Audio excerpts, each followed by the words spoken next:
That morning at True, we made the final decisions on how to handle the story.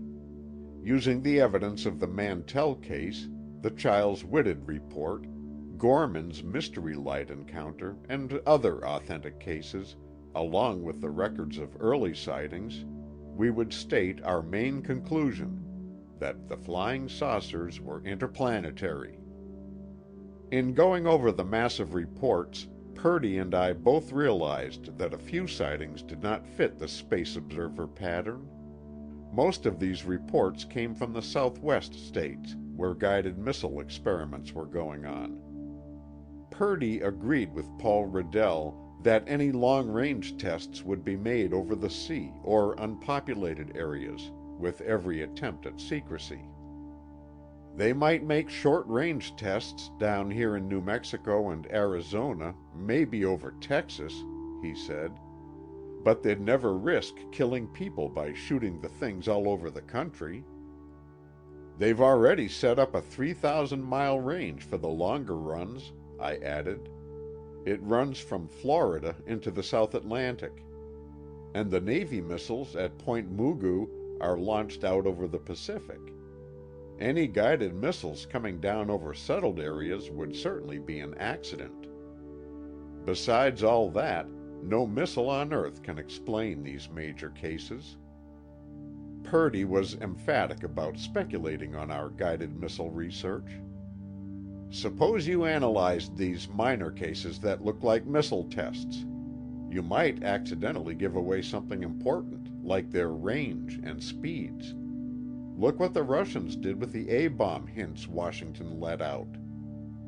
It was finally decided that we would briefly mention the guided missiles, along with the fact that the armed services had flatly denied any link with the saucers.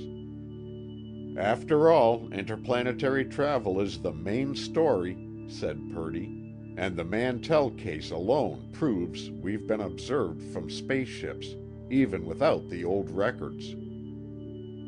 The question of the story's impact worried both of us. Public acceptance of intelligent life on other planets would affect almost every phase of our existence: business, defense planning, philosophy, even religion. Of course, the immediate effect was more important. Personally, I thought that most Americans could take even an official announcement without too much trouble, but I could be wrong. The only yardstick, and that's not much good, is that little men story, said Purdy. A lot of people have got excited about it, but they seem more interested than scared.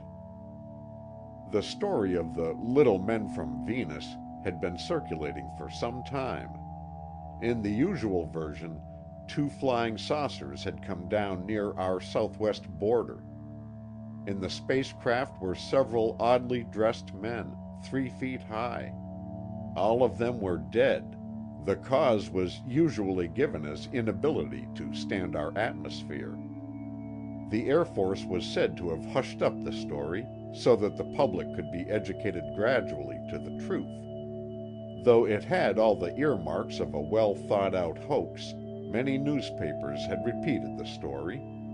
It had even been broadcast as fact on several radio newscasts, but there had been no signs of public alarm. It looks as if people have come a long way since that Orson Welles scare, I said to Purdy. But there isn't any menace in this story, he objected. The crews were reported dead, so everybody got the idea that spacemen couldn't live if they landed. What if a spaceship should suddenly come down over a big city, say New York, low enough for millions of people to see it? It might cause a stampede, I said. Purdy snorted. It would be a miracle if it didn't, unless people had been fully prepared. If we do a straight fact piece, just giving the evidence, it will start the ball rolling. People at least will be thinking about it. Before I left for Washington, I told Purdy of my last visit to the Pentagon. I had informed Air Force press relations officials of True's intention to publish the space travel answer. There had been no attempt to dissuade me, and I had been told once again that there was no security involved, that Project Saucer had found nothing threatening the safety of America. At this time, I had also asked if Project Saucer files were now available. The Wright Field Unit, I was told, still was a classified project, both its files and its photographs secret. This had been the first week in October. When I asked if there was any other information on published cases, the answer again was negative. The April 27th report, according to press branch officials, was still an accurate statement of Air Force opinions and policies. So far as they knew, no other explanations had been found for the unidentified saucers. "I'm absolutely convinced now," I told Purdy, "that there's an official policy to let the thing leak out.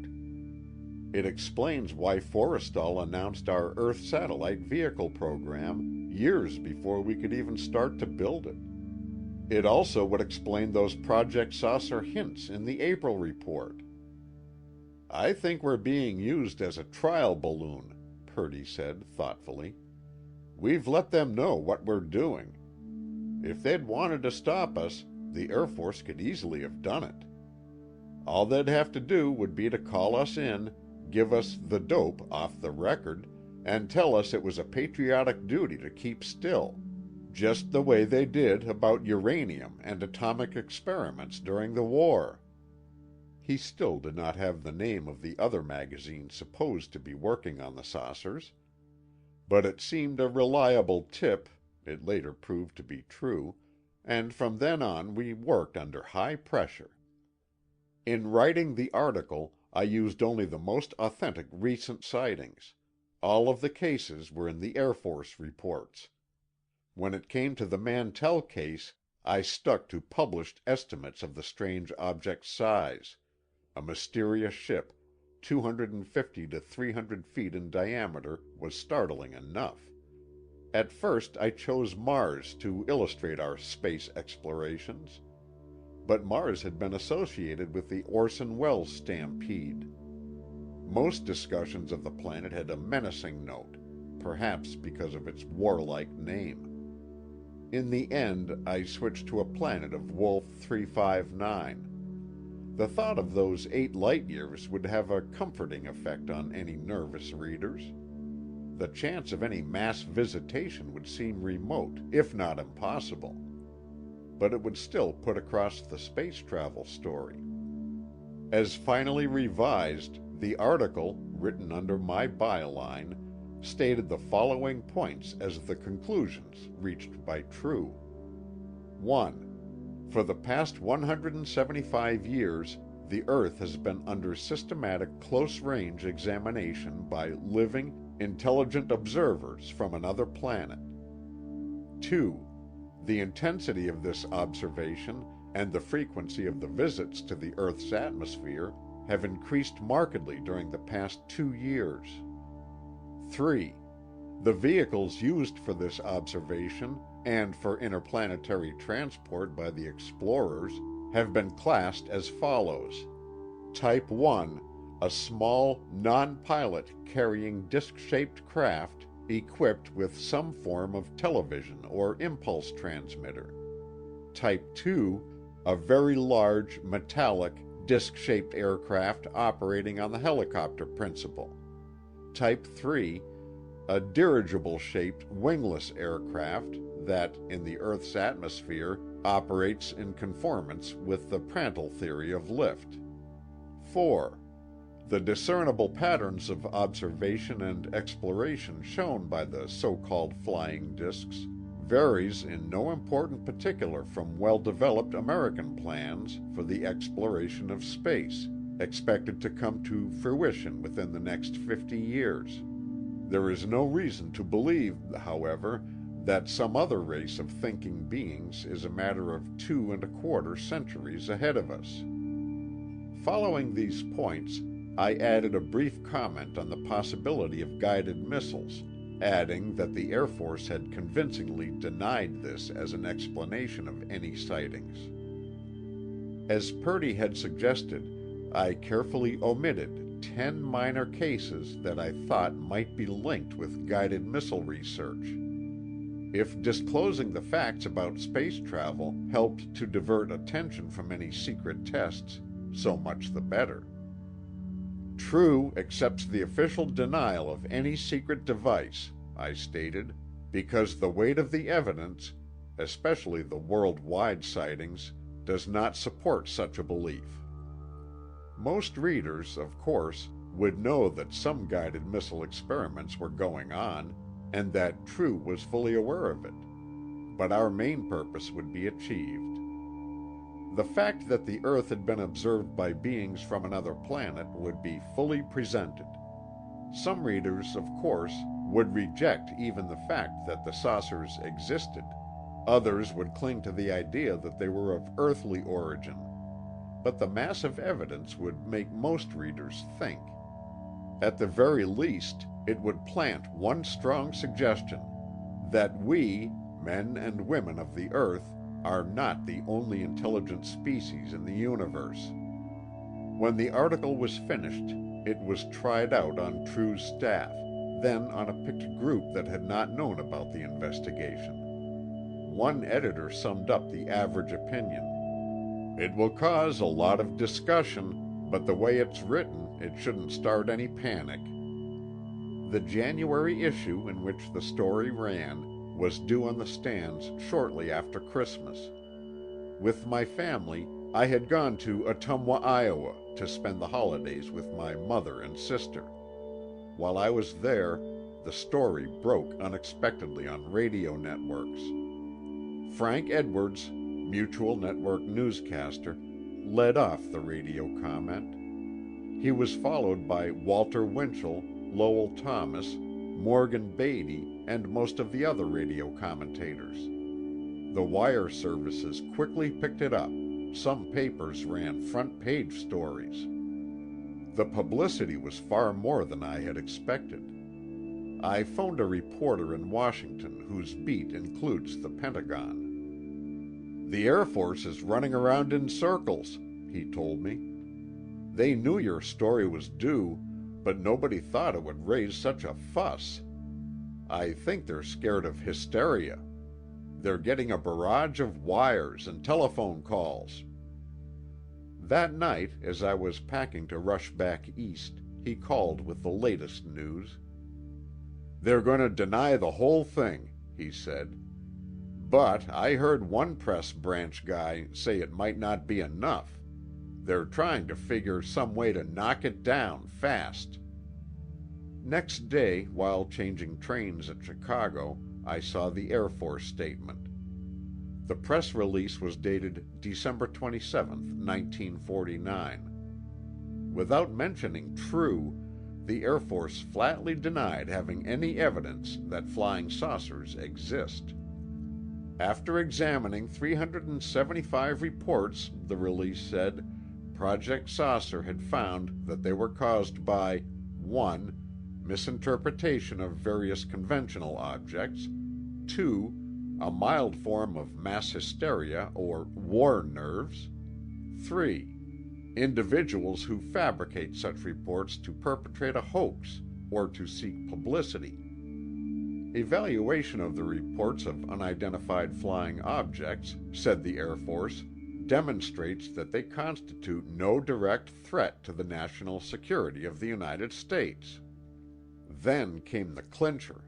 Project Saucer, said the Air Force, had been discontinued now that all the reports had been explained.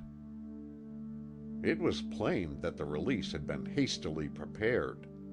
It completely contradicted the detailed Project Saucer report, issued 8 months before, that had called for constant vigilance, after admitting that most important cases were unsolved. Anyone familiar with the situation would see the discrepancy at once.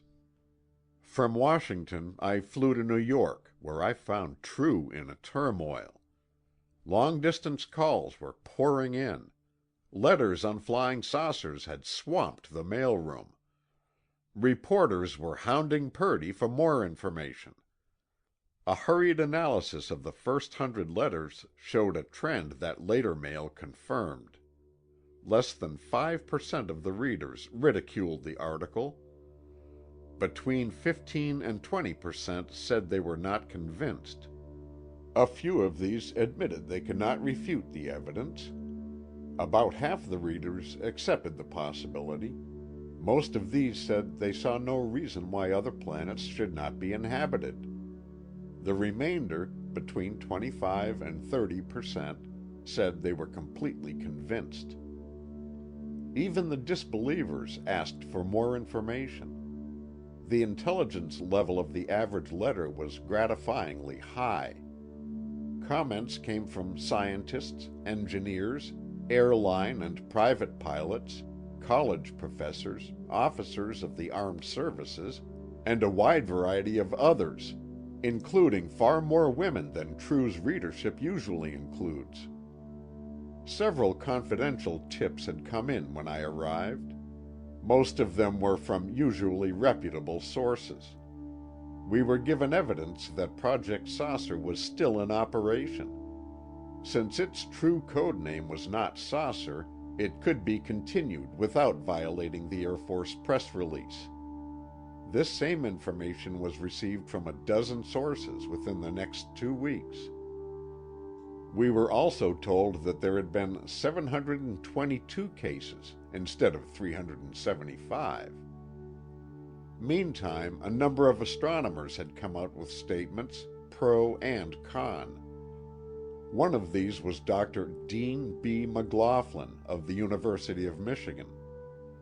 "No one knows what the saucers are as yet," Dr. McLaughlin said.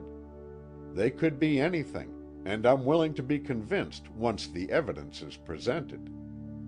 Dr. Bart J. Bach of Harvard was on the fence. "After all," he said, "all sort of things float around in space. But I'm not convinced the saucers are anything apart from the Earth." Another Harvard astronomer, Dr. Armin J. Deutsch, took an oblique poke at True and me. "I don't think anyone, and that includes astronomers, knows enough about them to reach any conclusions." After this came the comment of Dr. Carl F. von Weizsäcker that billions of stars may have planets, and many could be inhabited.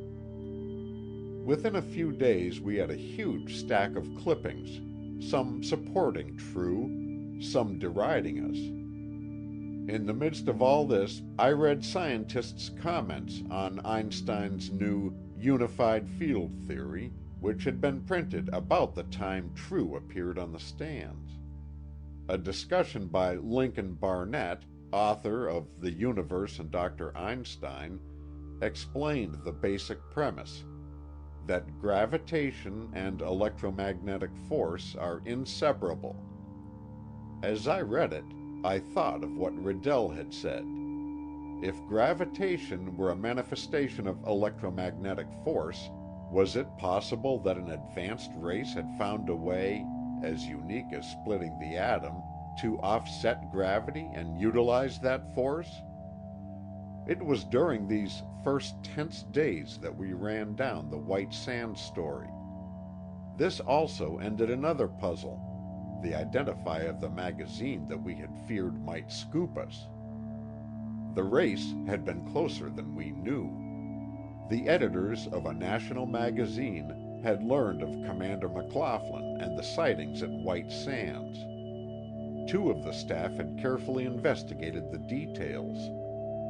Convinced that the report was accurate, they had planned to run the story in an early issue.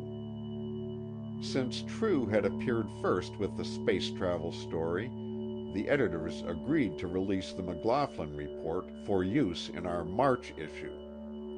The basic facts were in close agreement with what Riddell had told me. The ellipsoid-shaped saucer had been tracked at a height of 56 miles, its speed 5 miles per second. This was 18,000 miles per hour, even faster than Riddell had said. The strange craft, 105 feet in length, had climbed as swiftly as Marvin Miles had described it, an increase in altitude of about 25 miles in 10 seconds. Commander McLaughlin stated in his article that he was convinced the object was a spaceship from another planet, operated by animate, intelligent beings.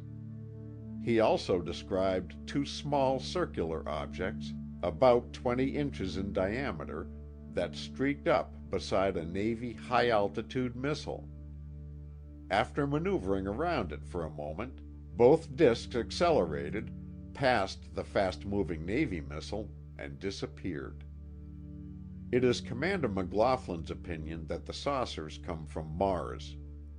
Pointing out that Mars was in a good position to see our surface on July 16, 1945, he believes that the flash of the first A-bomb at Alamogordo Base, a point not far from White Sands, was caught by powerful telescopes.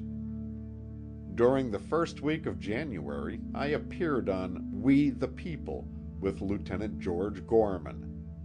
When I saw Gorman before rehearsals, he seemed oddly constrained.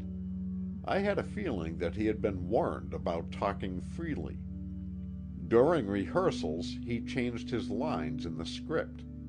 When the writers argued over a point, Gorman told them, "I can say only what was in my published report, nothing else." The day before the broadcast, a program official told me they had been told to include the Air Force denial in the script. That afternoon, I learned that the Air Force planned to monitor the broadcast. Meantime, an AP story carried a new Air Force announcement. Formerly secret Project Saucer files would be opened to newsmen at the Pentagon, giving the answers to all the saucer reports. Just after my return to Washington, I saw an INS story that was widely printed. It was an interview with Major Jerry Boggs, a Project Saucer intelligence officer who served as liaison man between Wright Field and the Pentagon. Major Boggs had been asked for specific answers to the Mantell, Chiles-Whitted, and Gorman cases. The answers he gave amazed me. I picked up the phone and called the Air Force Press Branch. After some delay, I was told that Major Boggs was being briefed for assignment to Germany. An interview would be almost impossible. "He wasn't too busy to talk with INS," I said. "All I want is 30 minutes." Later, Jack Shea, a civilian press official I had known for some time, arranged for the meeting. I was also to talk with General Sory Smith, Deputy Director for Air Information. Major Jesse Stay, a press branch officer, took me to General Smith's office for the interview. Both Jesse and Jack Shea, pleasant, obliging chaps who had helped me in the past, tried earnestly to convince me the saucers didn't exist. Jesse was still trying when Major Boggs came in. Boggs looked to be in his 20s, younger than I had expected. He was trim, well-built, with a quietly alert face. 2 rows of ribbons testified to his wartime service. When Jesse Stay introduced me, Boggs gave me a curiously searching look. It could have been merely his usual way of appraising people he met. But all through our talk, I had a strong feeling that he was on his guard. I had written out some questions, but first I mentioned the INS story. "Were you quoted correctly on the Mantell case?" I asked. "Yes, I was." Major Boggs looked me squarely in the eye. Captain Mantell was chasing the planet Venus. It was so incredible that I shook my head. "Major, Venus was practically invisible that day. We've checked with astronomers. Is that the official Air Force answer?" "Yes, it is," Boggs said. His eyes never left my face. I glanced across at General Sory Smith, then back at the intelligence major. "That's a flat contradiction of Project Saucer's report. Last April, after they had checked for 15 months, they said positively it was not Venus. It was still unidentified." Boggs said in a slow, unruffled voice, "They rechecked after that report." "Why did they recheck after 15 months?" I asked him. "They must have gone over those figures long before that, for errors." If my question annoyed him, Boggs gave no sign. "There's no other possible answer," he said. "Mantell was chasing Venus."